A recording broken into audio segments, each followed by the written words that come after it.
آج یکم جنوری 2017 ہے۔ یکم جنوری 2017 2017 کا آج پہلا دن ہے، نئے سال کا آغاز ہو رہا ہے، اور اس موقع پر میں گفتگو اپنی ماؤں، اپنی بہنوں، اپنی بیٹیوں سے کر رہا ہوں، اور دیگر تمام افراد جو میری اس گفتگو کو سن رہے ہیں وہ ایک بات اچھی طرح سمجھ لیں کہ حضور اکرم صلی اللہ علیہ وسلم کے اعلان نبوت سے قبل جو سن کی ترتیب تھی اسے عیسوی سن کہتے۔ عیسوی حضور اکرم صلی اللہ علیہ وسلم کے اعلان نبوت کے بعد جو دن اور مہینے اور سال شمار ہوتے اس ترتیب کو سن نبوی کہتے۔ نبوت کا پہلا سال، دوسرا سال، تیسرا سال، اور حضور اکرم صلی اللہ علیہ وسلم کے مدینہ منورہ تشریف لانے اور آپ کی وفات پا جانے کے بعد جو سن چلا ہے اسے سن ہجری قمری کہا جاتا ہے، اور یہ باقاعدہ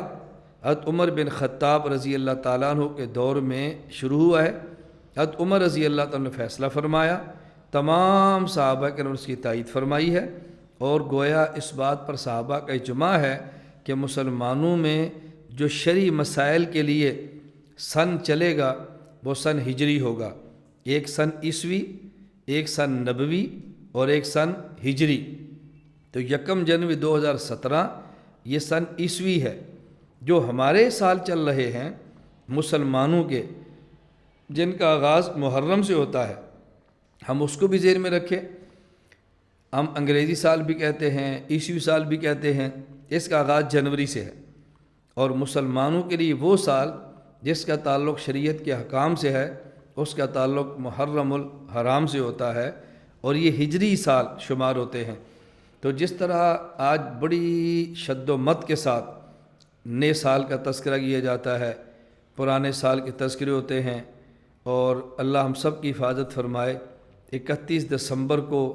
فحاشی اور عریانی کا سیلاب امنڈ آتا ہے، اور ہمارے وہ مسلمان بھائی جو ان خرافات میں شریک تو نہیں ہوتے لیکن نئے سال کی مبارکیں وہ بھی پیش کرتے ہیں۔ نئے سال کے نام پہ باقاعدہ مبارک دینا، اس کا ہماری شریعت میں کوئی تصور نہیں ہے، اس کا ہماری شریعت میں کوئی وجود نہیں ہے۔ سال آیا اور گزر گیا، نیا سال شروع، یہ بھی گزر جائے گا۔ اگر نئے سال پر مبارکباد دینی شریعت میں ہوتی تو ہجری سن کے آغاز پر ہوتی، اور تعجب یہ ہے کہ جس حد تک اس سن کو عام کیا جاتا ہے عیسوی کو، اس حد تک سن ہجری کو مسلمان اس کو رواج دینے کے لیے تیار نہیں ہوتے، اور سن ہجری کی بنیاد سیدنا فاروق اعظم رضی اللہ عنہ رکھی ہے، لہذا سن ہجری کو یاد رکھنا صحابہ کرام سے محبت کی علامت ہے رضی اللہ تعالی عنہم۔ اس لیے جہاں جنوری، فروری ان ماہ کو یاد رکھتے ہیں، وہاں محرم، سفر کو بھی یاد رکھنا چاہیے۔ بعض شریعت کے مسائل ایسے ہیں، مثلا اگر طلاق ہو جائے تو عدت کا مسئلہ ہے، اسی طرح عورت کے طلاق ہو جائے تو عدت کا مسئلہ ہے،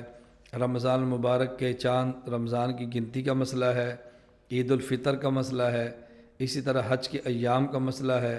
عید الاضحیٰ کا مسئلہ ہے، سال بھر جو زکوٰۃ کے لیے گنتی دنوں کی ہوتی ہے وہ مسئلہ ہے۔ اس میں ہجری سن چلے گا، اس میں عیسوی سن نہیں چلتا، تو